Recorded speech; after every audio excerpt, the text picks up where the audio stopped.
Hey, it's New Thought Talk. I'm your host, the Reverend Steve Walling, from the Spiritual Awareness Center located in Fresno, California, the Central Valley, the heart of the state of California. It doesn't get any better than this. If you can tell, I'm kind of up and excited about today. It's something that I've been talking about for a while, and it just kind of unfolded that today's going to be the day that we're at least going to begin to address this issue. And the issue goes back to one of the things that's near and dear to my heart, and that's the idea of where we're at in consciousness as individuals and where we're at in consciousness as a group, as society, if you will. There's many different things, many different conditions and effects that have an effect, but one of the major ones is this thing that Holmes called He called it race consciousness. Now, he's not the only one to talk about this effect. Carl Jung talked about this effect, and matter of fact, I'm going to read kind of a definition of what Carl understood. He called it the collective unconsciousness. It's not a new thought, no pun intended. I'm going to go back to, matter of fact, I'll start right now. In the Dore lectures by Judge Thomas Troward, he says here, he says, and owing to the sensitiveness of the subconscious mind to suggestion, we are subject to a very powerful negative influence from those who are unacquainted with affirmative principles, and thus race beliefs and thought currents of our more immediate environment tend to consolidate our own inverted thinking. It is therefore not surprising that the creative power of our thought, thus used in a wrong, distinct direction, has produced the limitations of which we complain. Okay, Judge Troward was talking about it in the Dore lectures. Dr. Holmes talks about it, and he mentions it in the textbook, and I'll get to that a little later in the show. If you happen to have a copy of Living the Science of Mind by Dr. Holmes, it's a collection, actually, I believe, of talks that he gave. On page 15, under the title, Science, Superstition, and Common Sense. Now, I'm going to go through this a little bit because there's a lot here. And so bear with me while I read this. Dr. Holmes starts off, he says, it seems as though we were born to be superstitious because we all inherit the legacy of the entire race mind. So he starts right off, we all inherit the legacy of the entire race mind.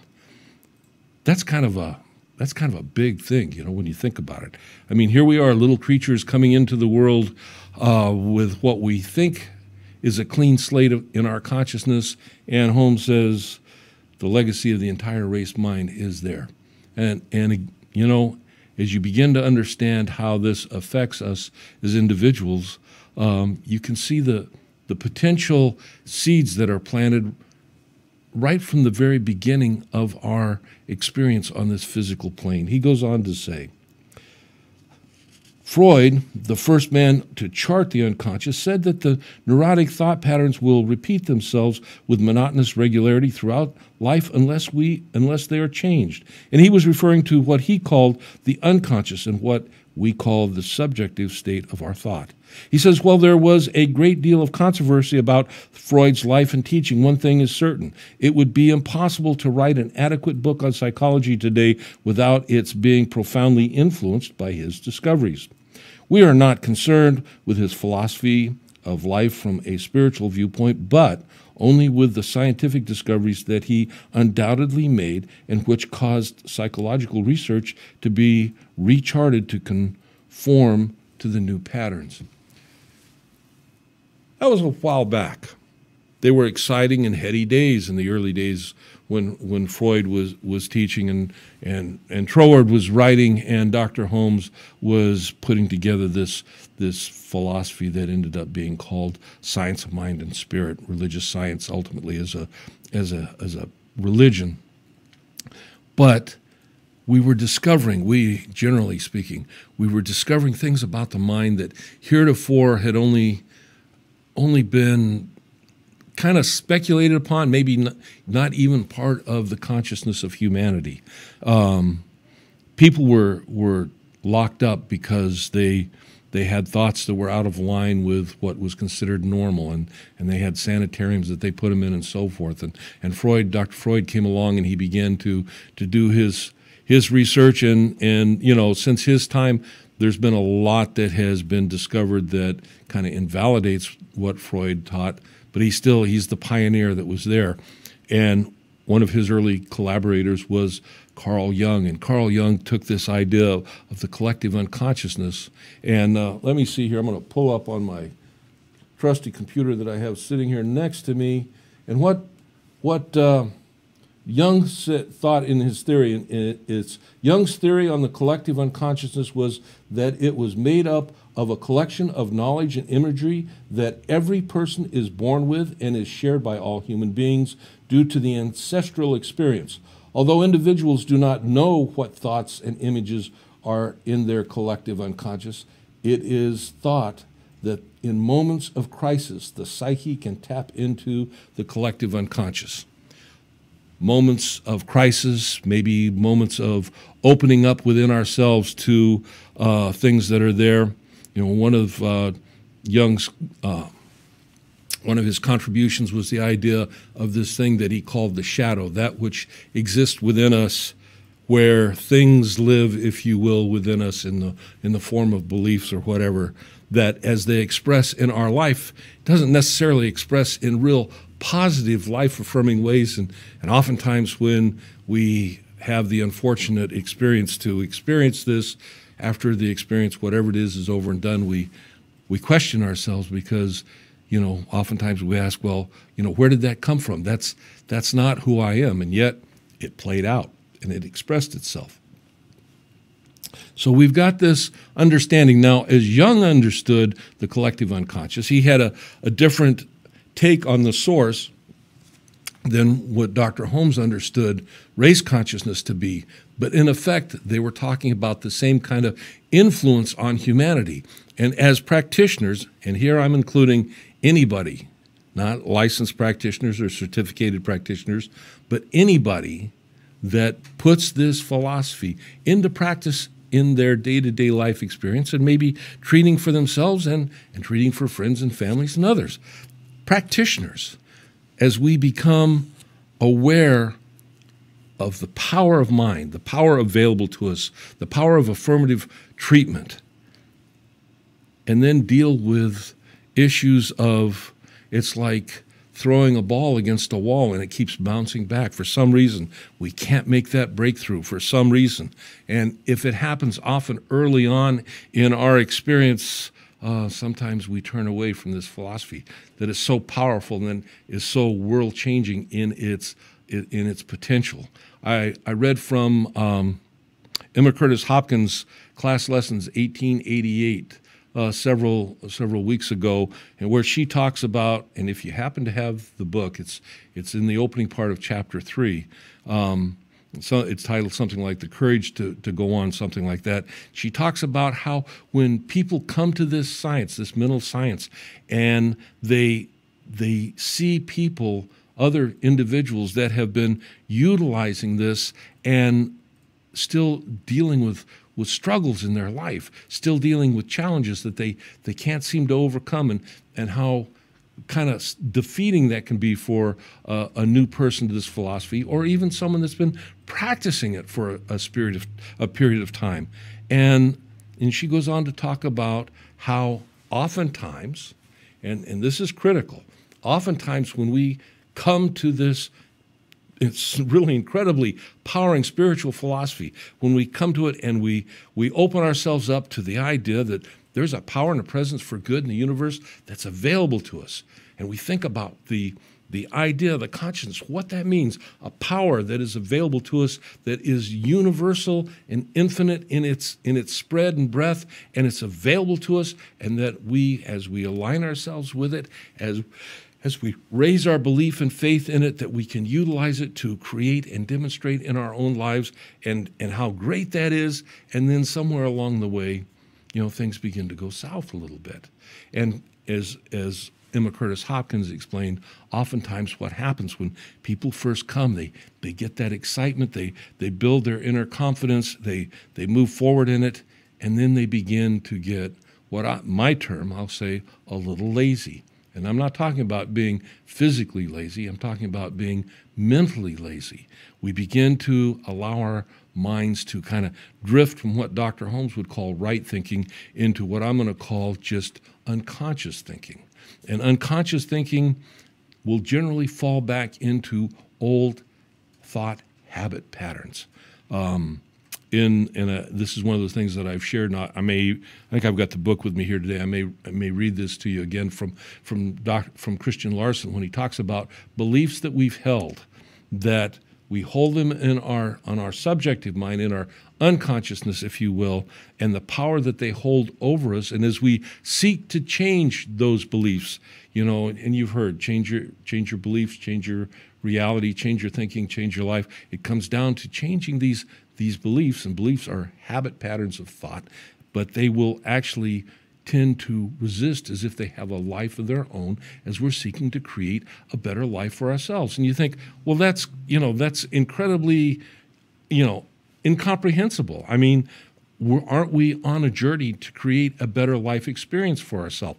Aren't we on a journey to experience what we call more greater truth about ourselves, experience the absolute in our life experience, having more abundance, more prosperity, more peace, more harmony, greater health expression, and we can go on and on with all these different things that we talk about, and yet I'm saying that there's something within us that will tend to resist that.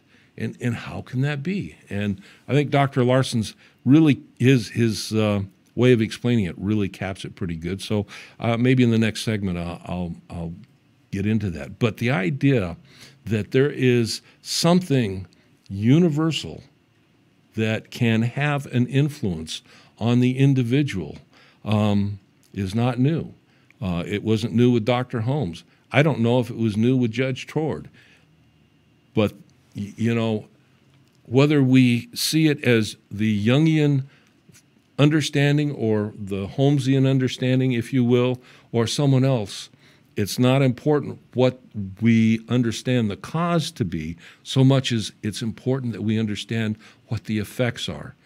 People realized that gravity did what gravity did before they understood what gravity really was. And the same thing with so many other scientific discoveries. We utilized electricity in ways that, as humanity was progressing, without really understanding what electricity was. And we can go on to many other things. There is a force, if you will, a conscious collection of thought, if you will, a repository of the human consciousness spanning our entire human history that is ever present to some extent, and we can be subject to it.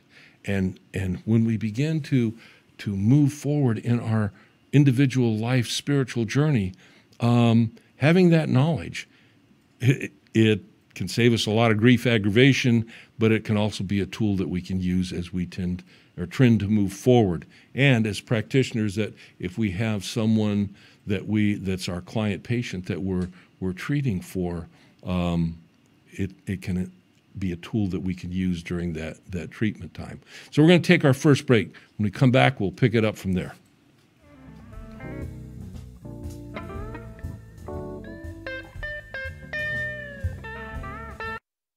Ghost Golf is Fresno's most spectacular family entertainment center. It's frightening how much fun you'll have on our 18-hole indoor haunted graveyard course. Skeletons welcome you, but watch out!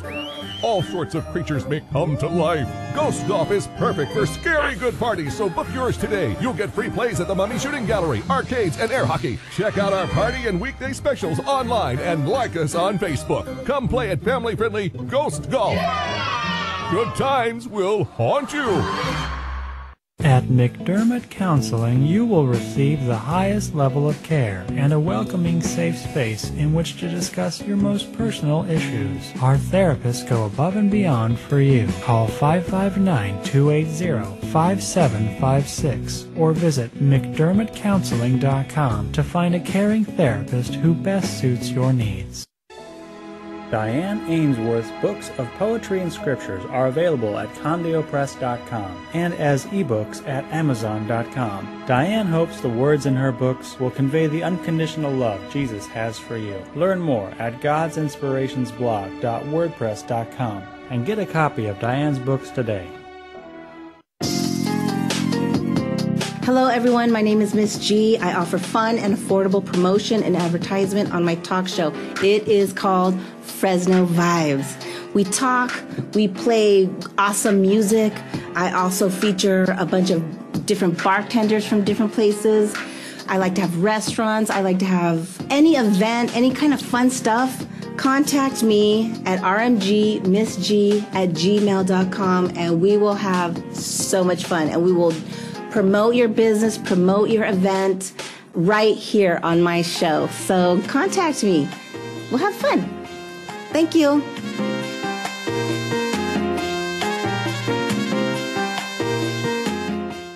In a world where Friday nights have become synonymous with going out to get wasted, consider not doing that, and instead save your money and tune in to the Hey Slingshot Show Friday nights at 7 p.m. Or go out anyway and pull out your phone and watch on Facebook or YouTube. You can even watch right now. It won't be live, but there is a significant backlog of shows that you can watch right now. Hey Slingshot, Friday nights at 7 on CentralValleyTalk.com. Hey, I'm Chris DeVold. Tune in every Friday night on CentralValleyTalk.com when I bring you Sex, Drugs, Chris DeVold, where I'll give you 3 guesses on what we talk about. And I also vow to bring you 1 live local music act a week. So tune in every week because you never know what kind of music you're going to hear right here on CentralValleyTalk.com. CentralValleyTalk.com.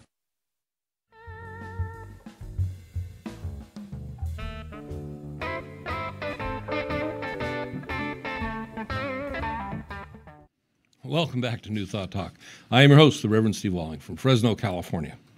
Talking about this thing called race consciousness, the power that it has to affect and influence us when we're not even aware of it, and particularly if we don't bother to give conscious thought and conscious awareness to it as we begin and as we move along our spiritual journey in this thing that we call New Thought, or Science of Mind and Spirit. And I'm reading from the Living the Science of Mind by Dr. Holmes, and this is on page 15 entitled Science, Superstition, and Common Sense. And moving forward here, Holmes says, when Freud said that we are prone to repeat morbid thought patterns, he was right. But Jung, his able contemporary, added to this the thought that we are subject to the influence of what he called collective unconsciousness. And I think I read that, but I'm going to start there and continue. Holmes says, there was a time when theology taught that there was a devil, a hell, a limbo, a purgatory, and a paradise. Because ages on end believed this, it created a pattern in the collective unconsciousness which influenced everyone. They were born with this idea, and as a matter of fact, this theory has never yet been entirely cleared up. There are countless thousands who still adhere to this superstition. And whether it's part of your spiritual belief or not is not really as significant as understanding that even within traditional spiritual understandings that there are many traditions, there are many beliefs that are more a part of the story than they are part of the reality of what the particular spiritual philosophies are talking about.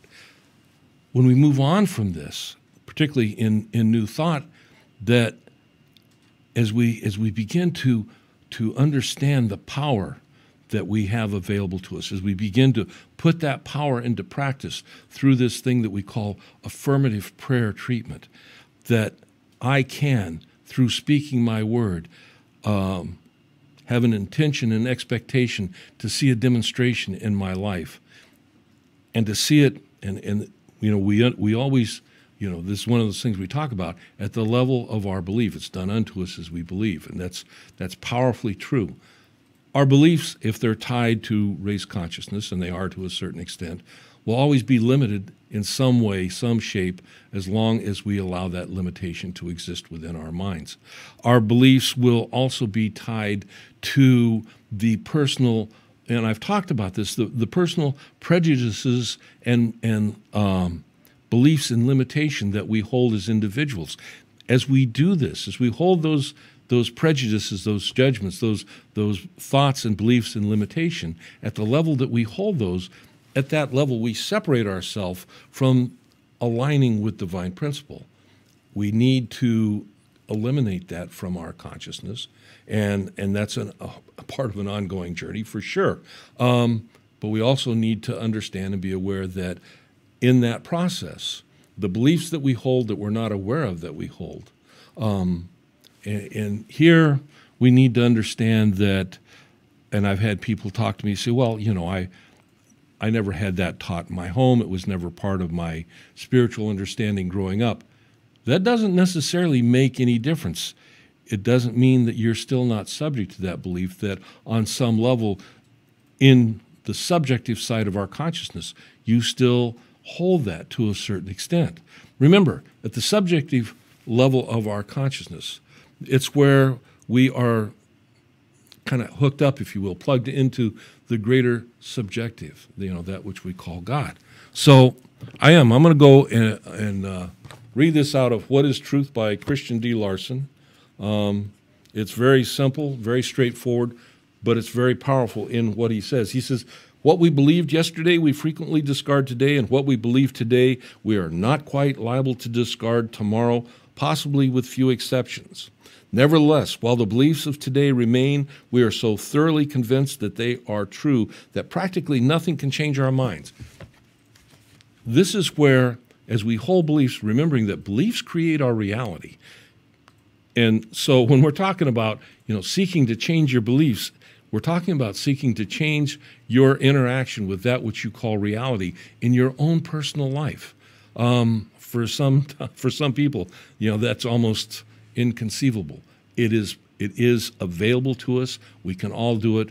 Some of us have to work at it more than others, but there is a scientific method that we talk about in Science of Mind and Spirit, in what we call mental science, that opens that door, that creates the signpost, if you will, on that path, on that journey, that we can do just that and create new beliefs within ourselves, create new consciousness in our minds, and begin to change that trend of thought that has heretofore kept us in a level of ignorance and unhappiness and limitation in our own life. Moving on, because I want to get this. He says, in fact, our present beliefs sometimes have such a powerful hold upon our mind that we have absolutely no desire to think differently than what we do.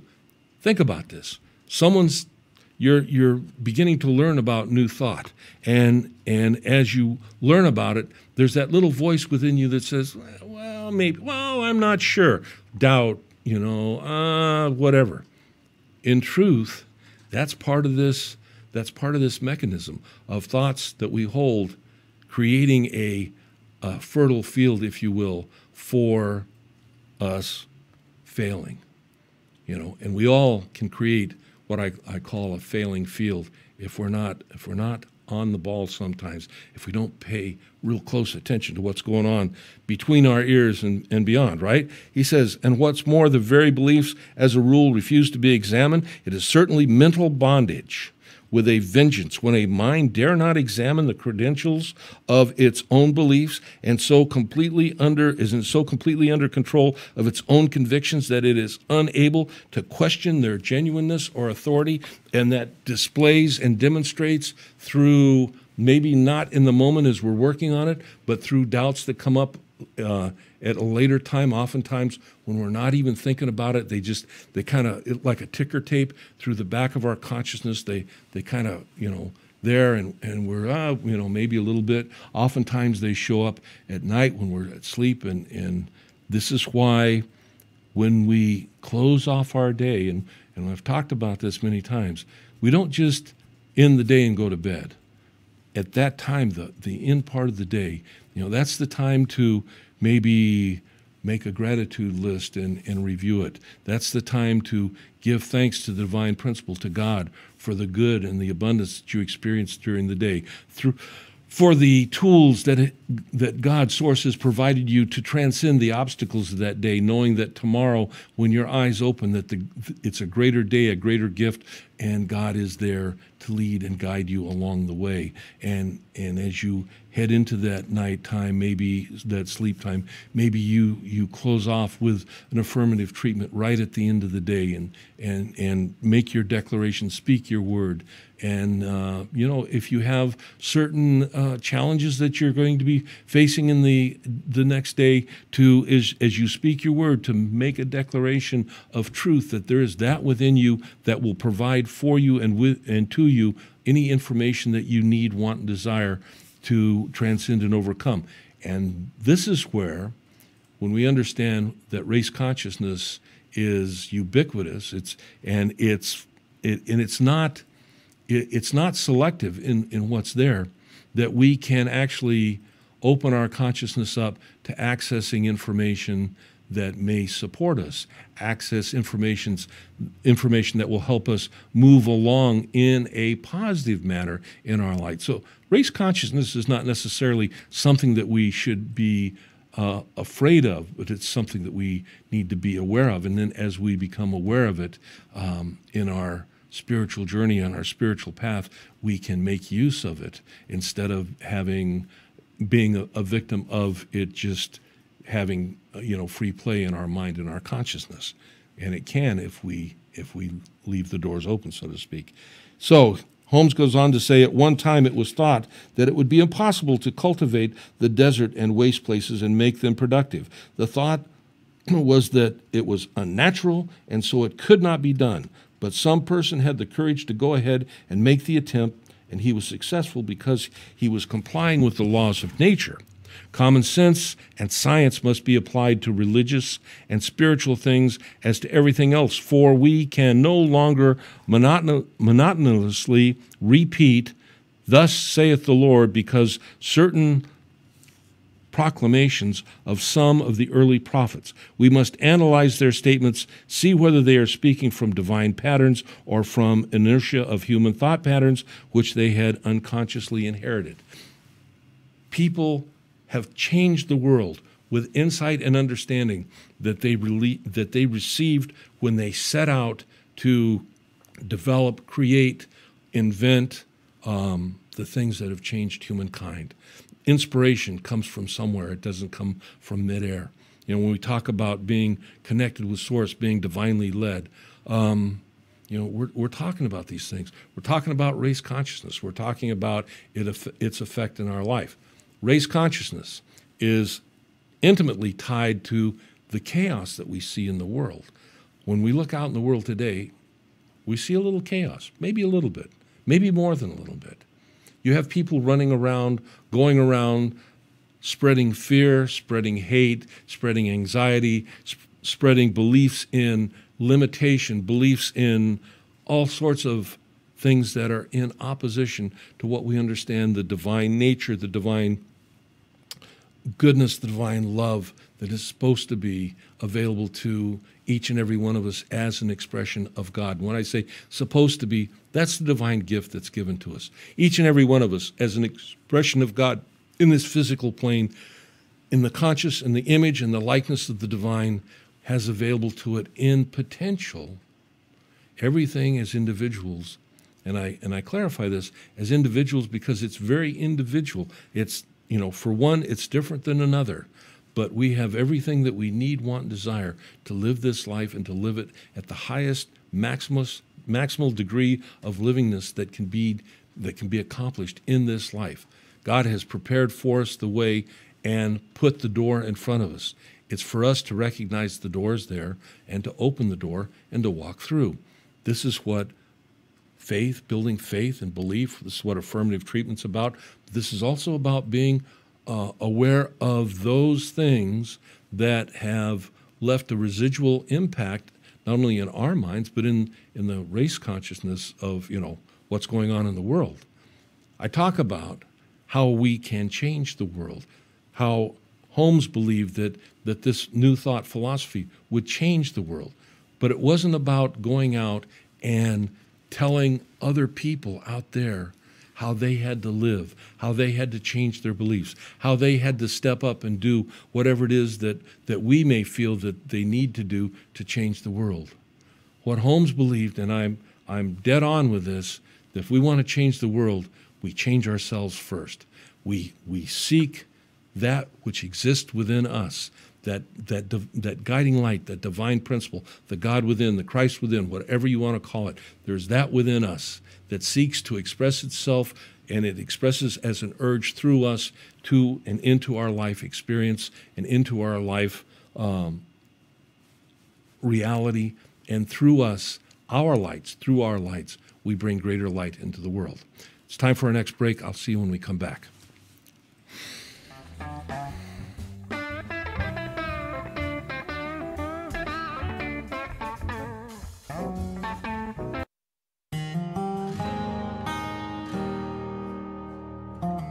With Organic Pastures Raw Milk, you're getting a product that has been meticulously managed from grass to glass.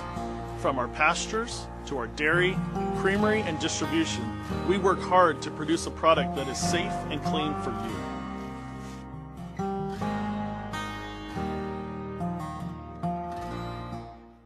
Got lactose intolerance or dairy allergies? Discover delicious raw milk and discover dairy the way it's supposed to be. We provide tours and would love to see you.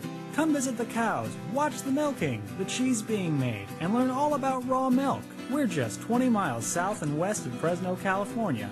Call to schedule a tour at 559-846-9732. The Saga of Bridget and Amanda by Carol Love Forbes brings to life the struggles of historical women in early America. Find the Saga of Bridget and Amanda on Amazon and Barnes & Noble and order your copy today. You enter this door with expired tags. Beyond is another dimension, a dimension of regulations, a dimension of long waits. You have reached the registration zone. What looks like an ordinary shop is actually Mitchell Smog, located in the heart of the Tower District, a few minutes from the DMV. Mitchell Smog offers your vehicle a STAR-certified smog inspection. So remember Mitchell Smog when you need to pass through the registration zone. Christy Majors is your local real estate connection. With a solid, hard-working team, traditional listings, short sales, probate listings, and foreclosures are treated in a personal and caring way and close in a timely fashion. Since 2009, Team Majors has closed more than $75 million worth of homes all over California. Reliable and trustworthy, Christy and her team will go the extra mile for every client, whether selling or buying a home. So give Team Majors a call at 559-464-5606 or visit teammajors.com. After a tough day at the track, cleaning up can be a time-consuming task. That's why we use Extreme Cleaner, the non-toxic, biodegradable, multi-purpose cleaner and degreaser. Extreme Cleaner cuts through even the toughest of grease and grime. Fast. Great for cleaning tools and work surfaces. Extreme Cleaner. Tough on grime, safe on the environment. Visit extremecleaner.com to find a retailer near you.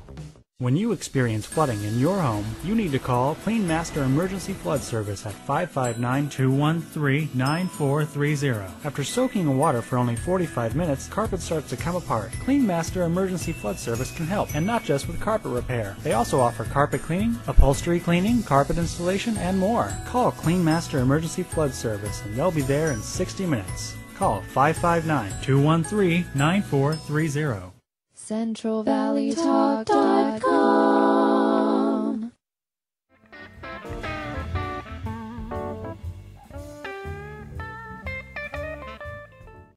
Welcome back to New Thought Talk. I'm your host, the Reverend Steve Walling from the Spiritual Awareness Center located in Fresno, California. Okay, we're talking about race consciousness, and this is from Creative Mind and Success by Dr. Ernest Holmes. And under race consciousness, we have one of the things which greatly hinders us from demonstrating a greater degree of prosperity we may call race thought or race consciousness. This is the result of all the race has thought or believed. We are immersed in it, and those who are receptive to it are controlled by it. Holmes believed that if you are receptive to it, you are controlled by it. And you know, sometimes looking out into what's going on in the world, I can believe that's a reality, that there are people out there that are controlled by something outside of themselves that drives them with such a degree of passion to create and bring more disharmony to the human family, if you will. He says, we are immersed in it, and those who are receptive are controlled by it. All thought seeks expression along the lines of least resistance. When we become negative or fearful, we attract that kind of thought or condition. We must be sure of ourselves. We must be positive. We must not be aggressive, but absolutely sure and poised within. Negative people are always picking up negative conditions. They get into trouble easily. Persons who are positive draw positive things. They are always successful. Few people realize that the law of thought is a great reality and that thoughts produce things. And we talk about that. Thoughts are things. Thoughts produce things. Thoughts have power. Last week in the In the show last week, I think I talked about about the power of thought. We're going to be coming back to this. Thought is extremely powerful. Not only thought within ourselves, but thought from ourselves as it affects the world outside of us. We are incredibly powerful. You know, we teach about God being infinite. We teach about and talk about God being at the center of each and every one of our beings. We talk about and teach about we are an individualized expression of the divine principle and that God expresses through us. Think about the power that we're talking about. Think about when we talk about God being infinite, omnipresence, omniscience, omnipotence, and we talk about that being not only like out there somewhere, but that's at the core, the center of our being. There is a power that exists there, and we fail to understand, we fail to realize that power, and humanity has for eons. And now's the time to make a choice, to make it, remembering that choice is the most powerful thing that God has given each and every one of us. It's time to make a choice for a greater good, and we do that, again, as I say, not by going out and telling other people how to do, how to behave, how to be, but going within ourselves, making that connection within ourselves with Source, with God, with love, and allowing that light to grow and shine ever greater, ever brighter as we create and express God through us in our life experience. And he goes on, he says, we must be sure of ourselves. We must be positive. We must not be aggressive, but absolutely sure and poised within. Negative people are always picking up negative conditions. And they get into trouble easily. Persons who are positive draw positive things. They are always successful. I read that before, but I wanted to go back and do that again because we need to focus on that. He says, few people realize that the law of thought is the great reality, that thoughts produce things. When we come to understand this power of thought, we will carefully watch our thinking to see that no thought enters that we should not want made into a thing. In our journey, in our spiritual journey, as we've come to new thought, how aware are we each and every day to the extent of the thought, to the thinkings that we allow to, kind of transmit itself through our mind? They say somewhere between 60 and 80,000 or 15 to 30,000 thoughts a day. I don't care whatever the number is. It's a lot. And it's there, and it goes through each and every one of our mind. And if thoughts are things and things create on some level, then there's a whole lot of creating going on, and maybe not all of it is in the vein, in the direction that we want it to go. We don't know, to a great degree oftentimes, what our beliefs are. And I've talked about this in the past. Dr. Larson talks about it, and I read that in a previous segment, that thoughts or beliefs that we hold will absolutely tend to resist as we seek to change, to bring new beliefs into our consciousness and thus new realities into our life experience. One of the ways I like to talk about this, and not necessarily talking about beliefs, but it's a good metaphor, and that's the metaphor of the thermostat that we have in our homes. We set our thermostats for we don't want it any hotter than this, and we don't want it any colder than this, and in between here, this is what we call our comfort zone. In reality, we do the same thing in our life experience. We have our upper level and we have our lower level, and when we are in this level, we're comfortable. Our comfort zone. And oftentimes when we're in that level, we don't really seek to move too hard to change things in our life because we're comfortable. But when our comfort drops below this lower level, there's forces within us that kick into play. We don't even consciously think about it, but all of a sudden we're a little more energetic, doing things that we need to do to pump ourselves back up into our comfort zone. And, sometimes we're conscious about it. Sometimes it's what leads us to a new thought, religious science of mind and spirit center. And, as we begin to open ourselves up to new concepts, creating a new, more positive, more abundant, prosperous life experience, we pop back up in here. That's all fine and dandy. But what most people don't realize or understand is that when we get above here, we're working to create a new reality. We're working to create more prosperity in our life. We're working to create more love in our life, more good in our life, aligning with spirit at a greater and higher degree in our life. And all of a sudden, we're up here above this level, and we start to self-sabotage. We're not even necessarily aware of it to begin with. but things all of a sudden don't quite work out. We don't quite make that, whatever that is. We don't quite get to. And eventually, we'll drop back down in here. Once we get down in here, it's like someone turns the faucet off. And here we are. We're back in our comfort zone. That's not where we're supposed to be. We weren't created to be comfortable. We were created to seek out and overcome and grow in our life experience.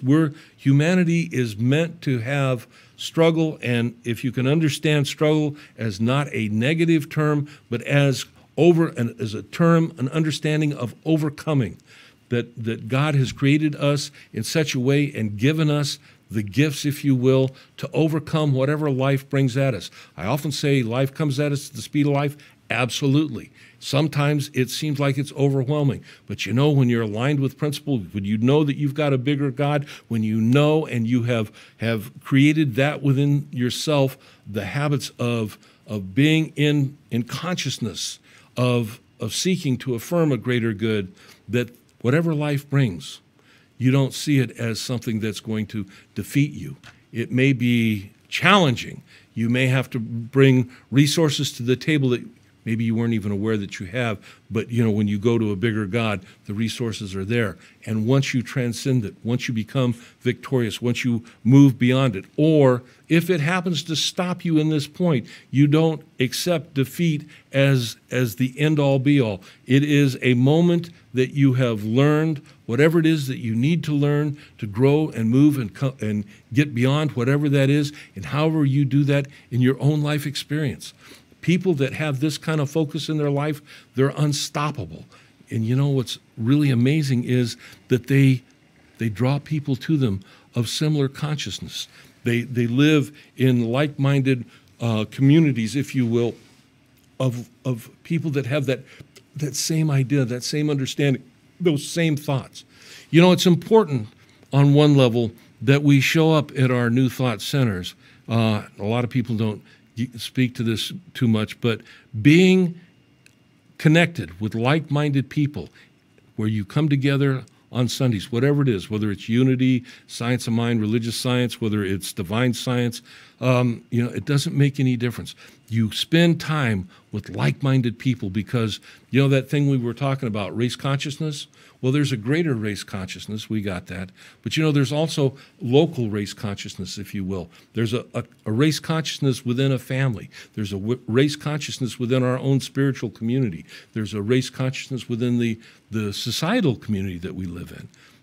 This is how, when we begin to recognize this and that we have a vital role to play as individual lights in this, what I'll say is kind of a darkness, if you will, because, you know, right now, society, we're kind of in that dark space. At one time, we were kind of moving out of it. At one time, our spiritual connection as humanity was growing. At one time, people were seeking to see a greater impact of the divine within their life. As society has gotten away from that, things have gotten a little darker, if you will. And you can take that for what it's worth for you. I'm not telling you, if you happen to believe that there is no such thing as a divine first cause, that, you know, in order to be accepted in my life experience, that you've got to believe. That's not what I'm saying.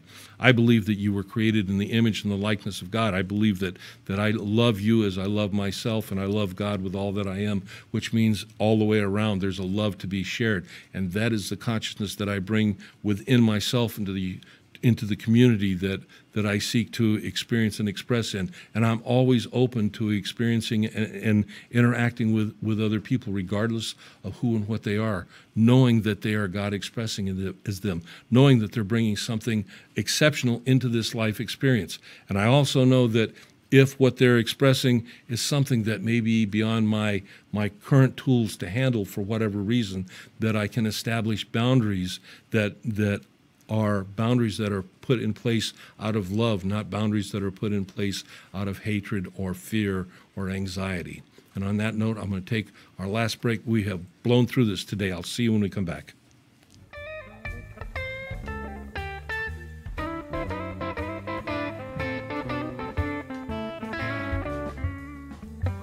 Hi, I'm the host of New Thought Talk, Reverend Steve Walling.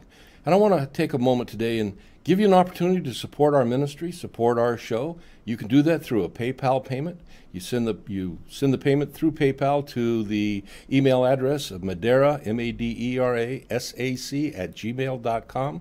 If you don't have a PayPal account, you can go down below the link and you can find where you can enter a debit or credit card. I want to thank those that have supported us and those that will continue to support us. You have a great day. Bye. Diane Ainsworth's books of poetry and scriptures are available at CondioPress.com and as ebooks at Amazon.com. Diane hopes the words in her books will convey the unconditional love Jesus has for you. Learn more at godsinspirationsblog.wordpress.com and get a copy of Diane's books today. Hello, everyone. My name is Miss G. I offer fun and affordable promotion and advertisement on my talk show. It is called Fresno Vibes. We talk, we play awesome music. I also feature a bunch of different bartenders from different places. I like to have restaurants. I like to have any event, any kind of fun stuff. Contact me at rmgmissg@gmail.com and we will have so much fun and we will promote your business, promote your event right here on my show. So contact me. We'll have fun. Thank you.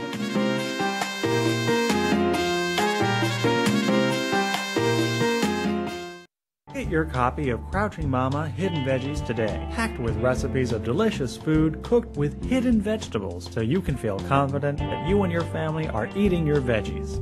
Contact Sprague Electric for all things electrical, solar installations, battery systems, troubleshooting, repairs, and more. Call 559-760-0712. SpragueElectric.com. Sunday, December 16th at 3:30. In a world where Friday nights have become synonymous with going out to get wasted, consider not doing that, and instead save your money and tune in to the Hey Slingshot Show Friday nights at 7 p.m. Or go out anyway and pull out your phone and watch on Facebook or YouTube. You can even watch right now. It won't be live, but there is a significant backlog of shows that you can watch right now. Hey Slingshot, Friday nights at 7 on CentralValleyTalk.com.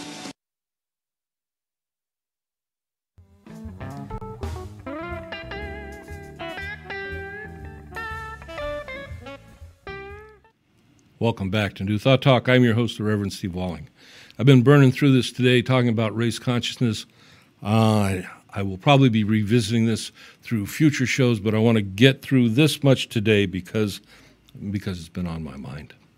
Moving forward, again, out of Living the Science of Mind, Dr. Holmes says, poverty will one day be wiped from the face of the earth, not because God will someday decide that he is ready to change conditions, but because man conquering or cooperating with God, with nature, with law, will proclaim an abundance that already existed. Holmes goes on to say the war will cease, not when God decides this for us, but when enough people know that it is no longer desirable.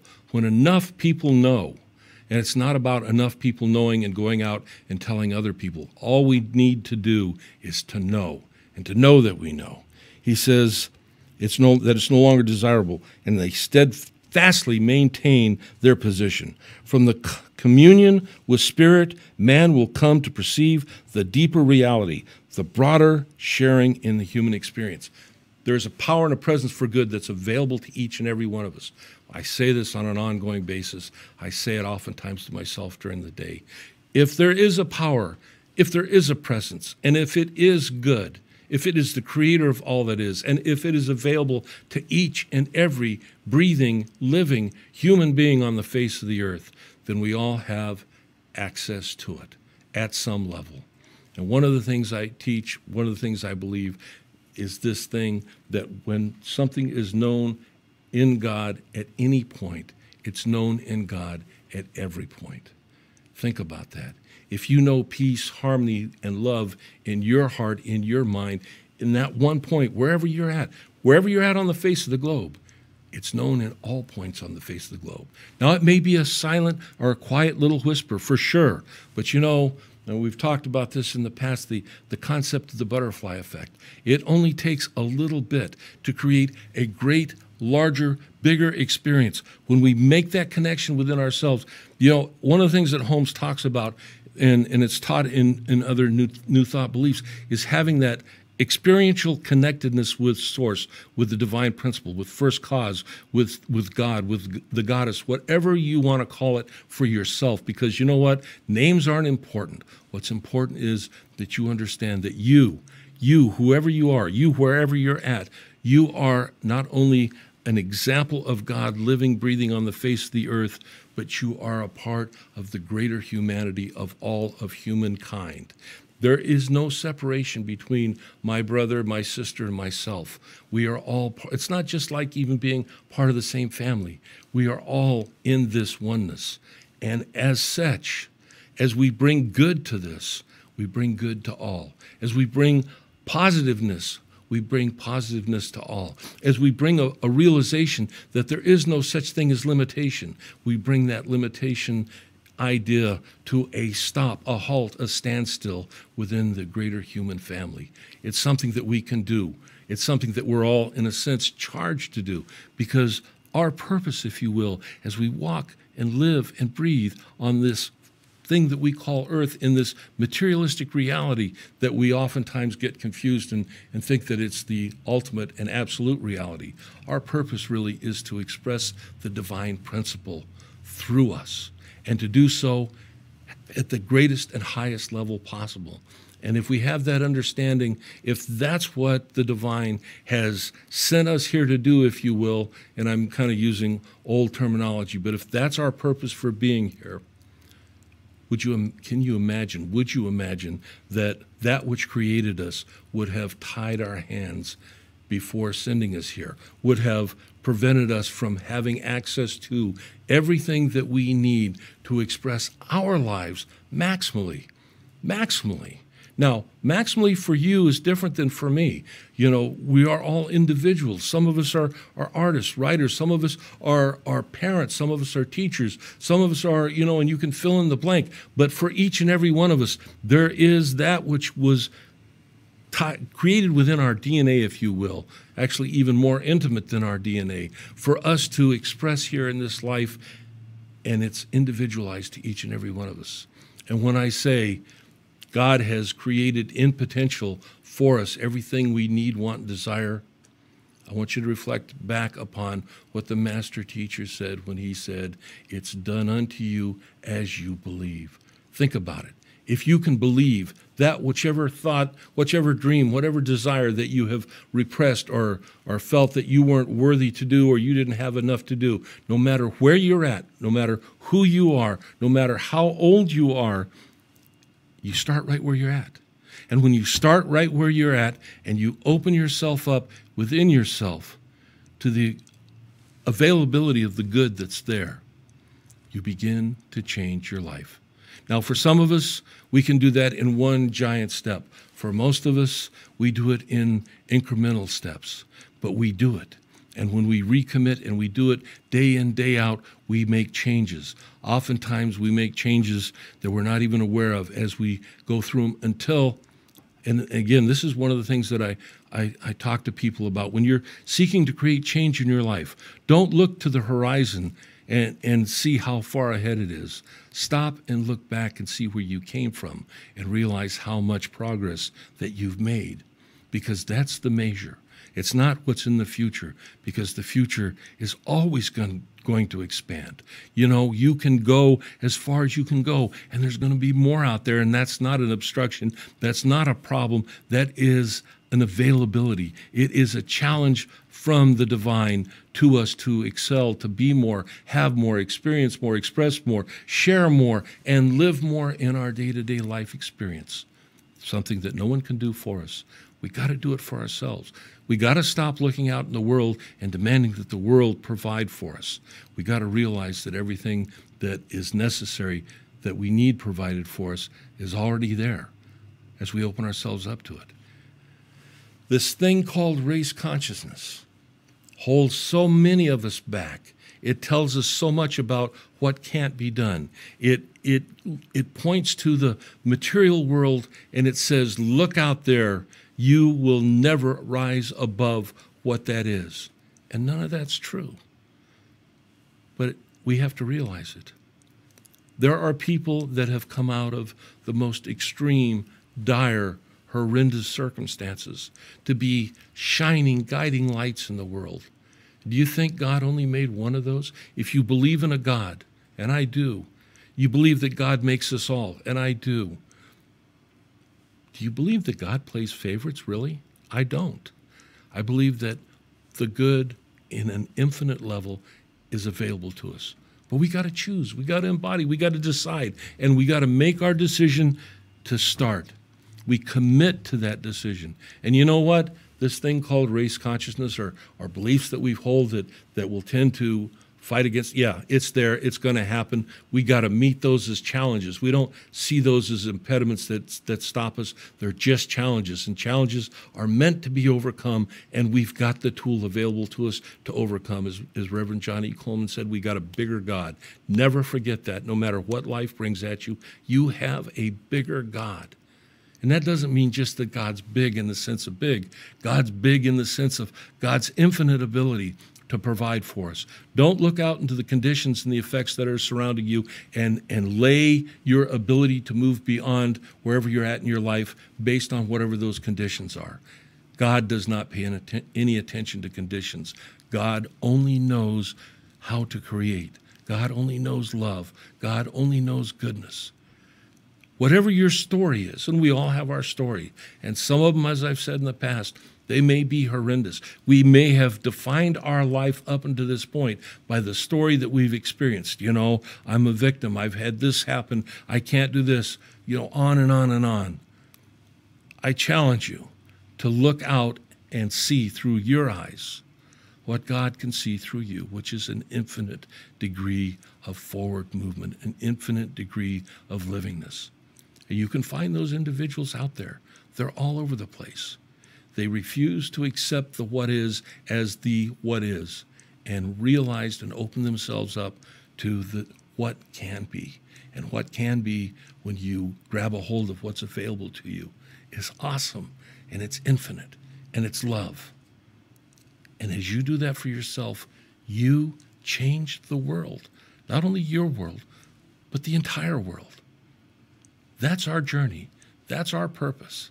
I'm run out of time for today. We'll pick this up at some level next week. Thank you for being with me. You know, as you go through the week, that the light of God surrounds you, the love of God enfolds you, the power of God protects you, the presence of God, yeah, it watches over you, because no matter where you're at, think about it, no matter where you're at, God is there. And if God is there, all is well. See you next week, folks. Thanks for being with me.